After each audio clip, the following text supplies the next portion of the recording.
Hey guys, ஃப்ரைடேனாலே sambar தான். குயிக்காக வைக்கணும், டேஸ்டியாகவும் இருக்கணும்னா இப்படி செஞ்சு பாருங்கள்.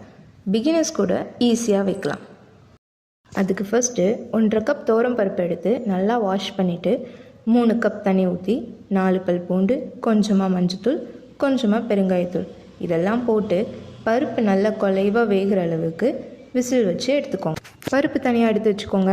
இப்போ குக்கரில் 10 சின்ன வெங்காயம், ஒரு தக்காளி, கேரட், உருளைக்கிழங்கு, கத்திரிக்காய், முருங்கைக்காய் உங்களுக்கு தேவையான காயெல்லாம் ஆட் பண்ணிவிட்டு 1 ஸ்பூன் மிளகாத்தூள், 1 ஸ்பூன் குழம்பு பொடி ஆட் பண்ணிக்கோங்க. ஒரு லெமன் சைஸ் புளியை நல்லா கரைச்சிட்டு தண்ணியை மட்டும் வடித்து ஊற்றிக்கோங்க.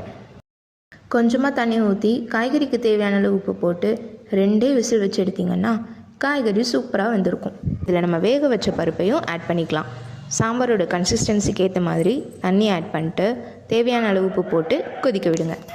இப்போ தாளிப்புக்கு ஒரு கடாயில் 1 ஸ்பூன் நெய், கொஞ்சம் ஆயில், கடுகு, கருவேப்பிலை, 2 காஞ்ச மிளகாய், 1 ஸ்பூன் சாம்பார் பவுடர் ஆட் பண்ணிக்கோங்க.